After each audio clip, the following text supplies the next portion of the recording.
In this session, we are going to discuss about the text to columns functionality of Excel. And just to give you a background of what text to columns does, say in my cells A2, A3 and A4, I have a random text pasted from one of my Microsoft documents or the PowerPoint slides, or say the web. Like in this case, I'm just notifying what are the different capital cities or different countries. And my next task is that I want the individual words in these sentences to appear in different cells. So I want D to appear in a different cell, capital to appear in a different cell, and so forth. Now, to achieve such kind of a result, I need to first select the data on which I'm operating upon, then move on to the data tab over here, and go on to the data tools tab over here, and then click on the text to columns functionality. And I will be presented with a three-step process for achieving the separation of individual words into different cells. And we're going to begin with by using the delimited parameter over here, and click on the next button over here. Now here we have. Now before we move forward, it is worthwhile to understand what does a delimiter mean. Now the concept of a delimiter is simply is simply of the character that separates your individual words in a sentence.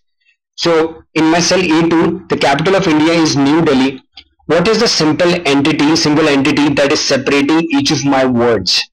And as it is obvious, it is the space itself which is separating my words. So my delimiter in my first sentence becomes my space.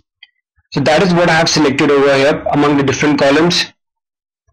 The tab, semicolon, comma, space, or if I have something of my own self, I select the space, and you will have a brief preview of the kind of data that will eventually look upon us.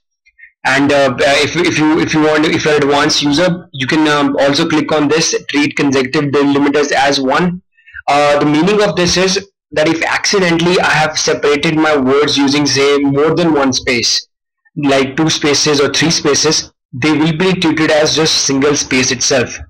And going on to the next button over here, this is purely for advanced users, and it lets you change the behavior or change the output format in which your data would appear once it has been separated into different cells. And pressing the finish button, we have our results. Now each and every word in the sentence has been separated into different cells, and as you can see, it has not just been done for the first sentence in A2, it has also been done for A3 and A4 also.